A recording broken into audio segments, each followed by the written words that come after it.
Para concluir su análisis de la amenaza judaizante que domina la carta, Pablo presenta 1. Rotunda declaración de libertad cristiana. 2. Exhortaciones y advertencias contra la aceptación del mensaje de los judaizantes. 3. Un resumen de la proclamación del Evangelio. 4. Una conclusión de toda la discusión que se centra en la ofensa de la cruz. 5. Un comentario sarcástico que expresa de forma cruda y exasperada la opinión de Pablo sobre los judaizantes. Más adelante, Pablo reiterará los puntos esenciales de su argumento. Por ahora, ha dejado claro lo grave de la amenaza nomista, con el mismo tono de severidad con el que comenzó: ojalá que se mutilaran los que os perturban. Dos peligros amenazaban la libertad cristiana en Galacia.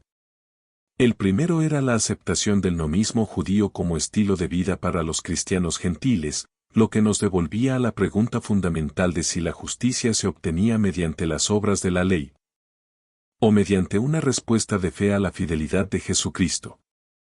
El segundo era la corrupción de la vida cristiana, por la dependencia de la carne en lugar del espíritu. El peligro más inmediato era el nomismo judío, introducido desde fuera de la iglesia por los judaizantes. El peligro del libertinaje también estaba presente en las iglesias de Galacia. Pablo lo aborda como una amenaza a la libertad que los creyentes tienen en Cristo. Gálatas se considera un documento de la justificación por la fe. Lo que los cristianos no siempre comprenden es que es un documento que establece un estilo de vida cristocéntrico, uno que se opone tanto al nomismo como al libertinaje. Lamentablemente, aunque aplauden la justificación por la fe, los cristianos con frecuencia renuncian a su libertad en Cristo al abrazar el nomismo o el libertinaje, y a veces ambos, como los Gálatas. La carta de Pablo a los Gálatas también se refiere a nuestra situación actual. Una vida guiada por el amor, el servicio a los demás y el espíritu. Había libertinaje y falta de amor en las iglesias de Galacia.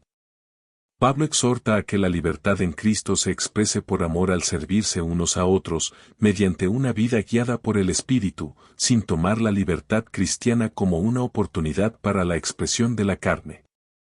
El espíritu y la carne son opuestos.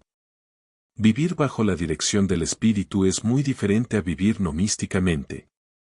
Al menos dos asuntos debían abordarse en las iglesias de Galacia: el nomismo, introducido por los judaizantes, y el libertinaje. La responsabilidad del cristiano se establece en las dos exhortaciones de esta sección. 1. Sírvanse, por amor, unos a otros. 2. Vivan por el espíritu. El espíritu no es un complemento de la ley para ayudar a vencer los deseos de la carne, no es promotor de la obediencia a la ley. El espíritu se opone a la carne y reemplaza sus obras con su propia cosecha de virtudes. La vida por el espíritu constituye para el apóstol una forma distinta de legalismo, una vida de fe y amor, libre de preceptos.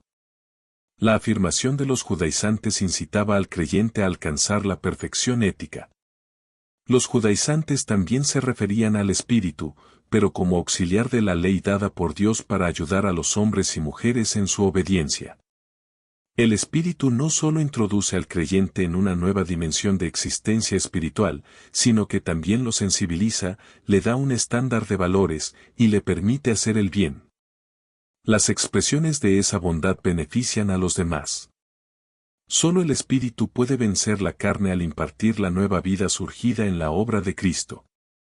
Donde la nueva vida en el Señor Jesús está presente, no se requiere ninguna ley que la exija. Es el Espíritu mismo quien llena la vida del creyente de un rico contenido. Los vicios y virtudes que se presentan en esta sección respaldan la afirmación de Pablo sobre el pronunciado contraste entre la carne y el Espíritu. En los versículos 19 al 23, quiere que sus conversos comprendan que el libertinaje es una oportunidad para la carne, tiene consecuencias nefastas y negativas. Pero servirse unos a otros por el Espíritu tiene resultados positivos y significativos. La lista de vicios no se centra simplemente en los pecados llamados graves por la humanidad, sino también en asuntos como el odio, las contiendas, los celos, los arrebatos de ira, la ambición egoísta, las disensiones, las facciones y la envidia. Aunque no tan obvios como la inmoralidad sexual, la impureza, el libertinaje, la idolatría, la brujería, las borracheras y las orgías, son llamados por Pablo las obras de la carne. El rasgo común de este catálogo de vicios parece residir en el egocentrismo de todos ellos. Lo que nos separa de Dios es nuestra propia idea de autonomía, es decir, nuestro intento de pensar y vivir al margen de Dios, creyendo que nuestras posesiones provienen solo de nosotros mismos. Esta postura autónoma se expresa en diversas formas egoístas relacionadas con el odio, las contiendas, los celos, los arrebatos de ira, la ambición egoísta, las disensiones, las facciones y la envidia, así como en actos de carnalidad e idolatría. Lo mismo ocurre con la lista de Pablo de los frutos del Espíritu. Normalmente esperaríamos que en la lista aparecieran aspectos como la limosna, la evangelización, el servicio social, el cuidado de las viudas y los huérfanos, etc. Pablo enumera, en cambio, aspectos como amor, gozo, paz, paciencia, bondad, etc. Parece que a Pablo no le preocupa tanto cómo se concreta cada uno de estos asuntos, sino la orientación en cuanto a la generosidad y la preocupación por los demás.